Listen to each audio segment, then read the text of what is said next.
كاني عكارو خبات كاني دبستانا ولات كاني شيخين بابي مراد كاني معشوق خزنوي كاني معشوق خزنوي. بسم الله الرحمن الرحيم. الحمد لله رب العالمين، والصلاة والسلام على سيدنا محمد وعلى آله وصحبه أجمعين. السيدات والسادة الكرام، السلام عليكم ورحمة الله وبركاته. الحديث مستمر بنا عن طرق الوصول للقلب السليم، وكنا في اللقاءات الماضية في شرح نقطتين مما يصل بهما العبد إلى القلب السليم: إخلاص العمل لله، وإفراد النية لله وحده، وتدبر آيات القرآن الكريم وكلام رب العزة. اليوم نضيف إليها نقطة ثالثة، وهو الخشوع في صلاة. الخشوع في الصلاة إحدى ثمرات تدبر القرآن الكريم وآياته. فالخشوع في الصلاة أمر مهم، وهي من تمام الصلاة الذي هو أعظم أركان الإسلام، وهي من صفات المؤمنين الذين مدحهم الله عز وجل، بل جعلها أولى صفاتهم الذي بدأ بها، فقال ربنا عز وجل: قد أفلح المؤمنون الذين هم في صلاتهم خاشعون. النبي عليه الصلاة والسلام والصحابة الكرام كانوا يهتمون بهذا الأمر كثيرا، وكانوا يعدون الصلاة من دون خشوع من الأمور العظام. في الحديث النبي صلى الله عليه وسلم يقول: إن الرجل ليصلي 60 سنة وما تقبل الله له صلاة. 60 سنة والله سبحانه وتعالى لم يقبل له صلاته. لما؟ لأنه لعله يتم الركوع ولا يتم السجود، ويتم السجود ولا يتم الركوع. 60 سنة يصلي ولا يفقه من صلاته شيء. الإمام أحمد بن حنبل رضي الله تعالى عنه كان يقول: يأتي على الناس زمان يصلون ولا يصلون، أي يصلون شكليا ظاهريا ولا يصلون معنويا، أي لا يستفيدون من صلاتهم شيء بسبب عدم الخشوع. النبي صلى الله عليه وسلم كان يكثر من الدعاء أن يرزقه الله الخشوع. الإمام مسلم يروي عن زيد بن الأرقم أن من دعاء النبي صلى الله عليه وسلم: اللهم إني أعوذ بك من علم لا ينفع ومن قلب لا يخشع. فلا تظن أن الخشوع موضوع عادي تقال في كلمتين. العلماء اهتموا كثيرا بهذا الأمر كما النبي صلى الله عليه وسلم اهتم. العلماء ألفوا كتبا مستقلة في موضوع الخشوع. ابن القيم رحمه الله ألف كتابا أسماه أسرار الصلاة. ابن رجب الحنبلي له كتاب اسمه الخشوع في الصلاة، لأن الخشوع صفة عالية وغالية عند المؤمنين. ربنا عز وجل يقول: إنما المؤمنون الذين إذا ذكر الله وجلت قلوبهم وإذا تليت عليهم آياته زادتهم إيمانا وعلى ربهم يتوكلون. حتى على صعيد الجسد الخشوع أمرها عظيم. الدراسات العلمية أظهرت شيئا جديدا حول ما يسميه العلماء بالتأمل.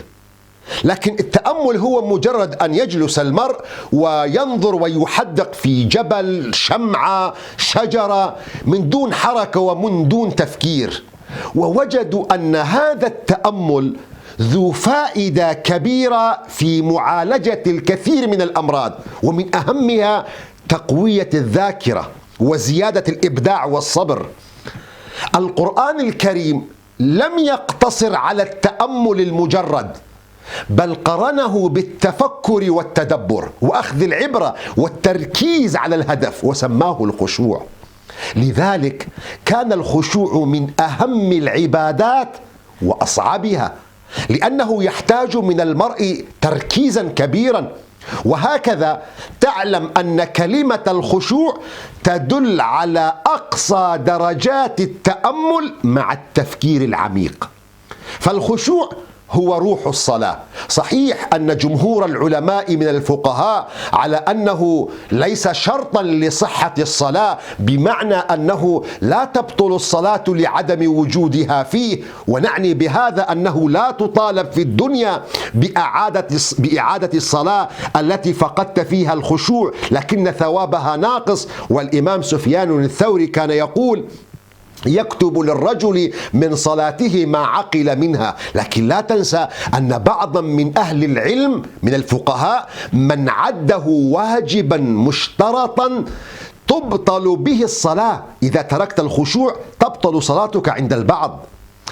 أما ماذا تفعل من أجل أن تحقق الخشوع في صلاتك؟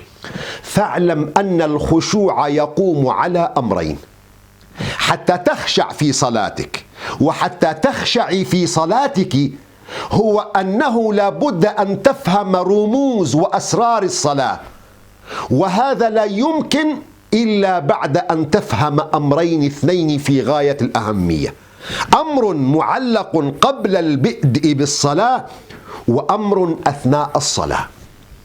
قبل البدء في الصلاة عليك التهيئة النفسية للقيام إلى الصلاة، فيجب أن تعلم وأنت داخل إلى الصلاة أنك متوجه إلى الله بقلبك وليس بجسمك فقط.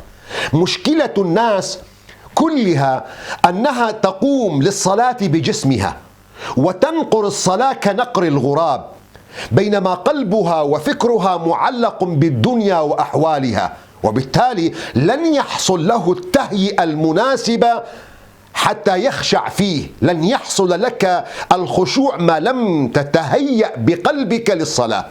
لذلك النبي صلى الله عليه وسلم يبين لنا كيفية التهيئة للصلاة، فيقول في تعريفه عن الإحسان: ما الإحسان؟ عندما سأله جبريل عليه السلام قال: أن تعبد الله كأنك تراه، فإن لم تكن تراه، إذا فقدت النظر فاعلم بأن الله يراك. اعلم أن كل حركاتك وكل سكناتك تحت مراقبة نظر الله عز وجل. لذلك الإمام زين العابدين علي بن الحسين بن علي رضي الله تعالى عنه كان إذا توضأ للصلاة يتغير لونه ويصفر ويحمر ويرتعد. قيل له: لم ذاك يا ابن رسول الله؟ قال: أما تعلمون بين يدي من سأقف؟ يعني هل تدركون، هذا من التهيئة قبل الصلاة، هل تدركون بين يدي من سأقف؟ هذا من باب أن تعلم بأنك إذا لم تكن ترى الله فاعلم بأن الله يراك، تماما كما يفعلها مدرب كرة القدم مع فريقه قبل إنزال اللاعبين إلى المباراة. يأمر اللاعبين بالإحماء كنوع من التهيئة النفسية والبدنية لدخول المباراة، ولله المثل الأعلى. في الوصية النبوية التي يرويها الإمام أحمد بن ماجه عن أبي أيوب رضي الله عنه قال: جاء رجل إلى النبي صلى الله عليه وسلم وقال: يا رسول الله علمني وأوجز. علمني، لكن اختصر: أنا لا أستطيع أن أحفظ مجلدات وكتب. انظروا النبي صلى الله عليه وسلم يعلمه كيف يذهب إلى الصلاة، كيف يتهيأ للصلاة. يا رسول الله علمني وأوجز. فقال النبي صلى الله عليه وسلم: إذا قمت في صلاتك فصل صلاة مودع.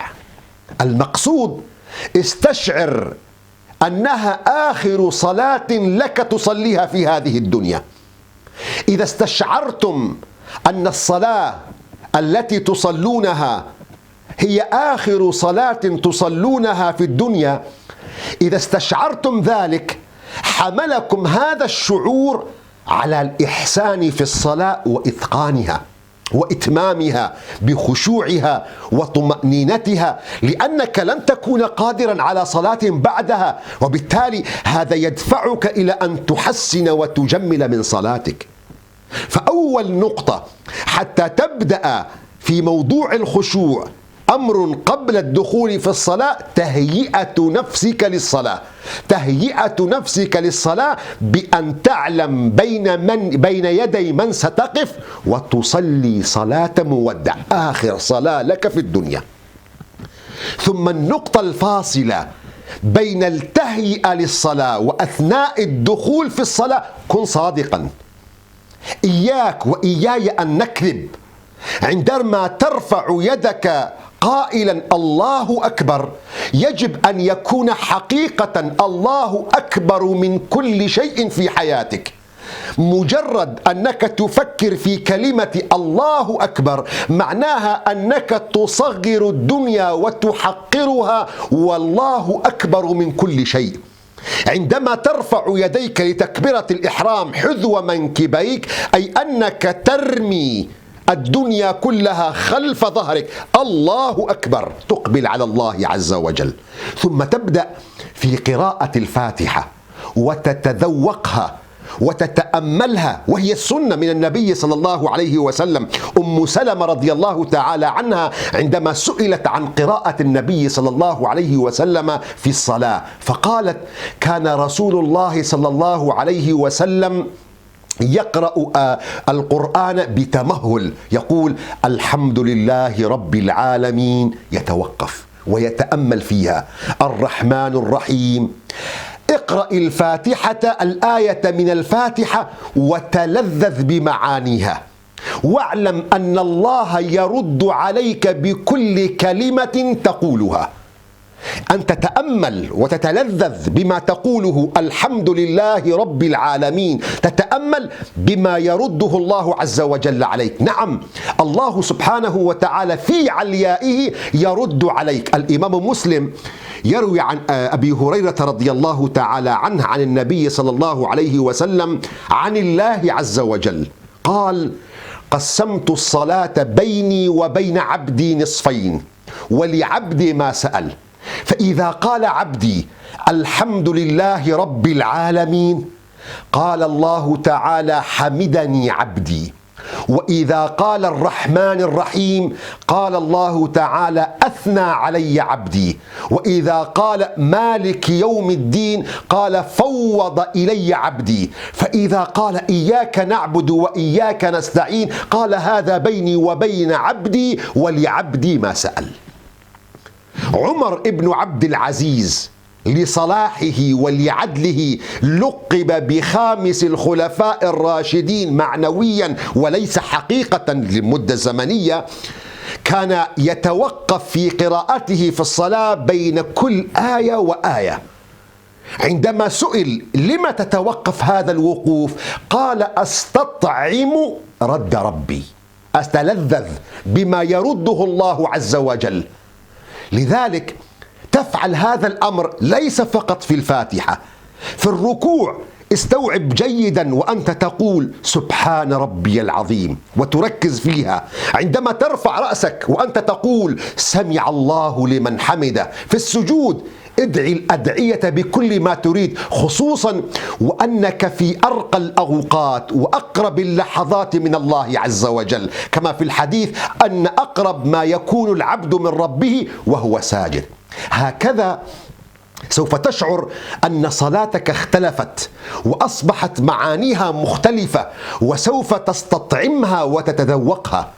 حاتم الأصم وهو من كبار علماء المسلمين في القرن الثالث الهجري سئل عن كيفية صلاته فقال حاتم: عندما أصلي أجعل الكعبة بين حاجبيه، والميزان نصب عينيه، والصراط تحت قدمي، تأمل، والجنة عن يميني والنار عن شمالي، ولم ملك الموت خلفي يطلبني، ولا أدري بعد ذلك أقبلت الصلاة أم لا. سأله عاصم وهو من تلاميذ أبي حنيفة: يا حاتم كم تصلي هذه الصلاة التي تضع الجنة بين حاجبيك والصراط تحت قدميك والجنة عن شمالك والنار عن الجنة عن يمينك والنار عن شمالك وملك الموت يطاردك خلف ظهرك؟ كم مضى عليك وأنت تصلي هذه الصلاة؟ قال منذ 20 سنة أصليها. قال عاصم لمن حوله: هلموا بنا نقضي صلاة ما فاتنا. إذا صليت صلاتك بهكذا أمر، بهكذا حال، فأنت ترتفع خطوات جديدة نحو القلب السليم. أسأل الله عز وجل أن يرزقكم وإياي قلبا خاشعا سليما ولسانا لله ذاكرا. وإلى غد. السلام عليكم ورحمة الله وبركاته.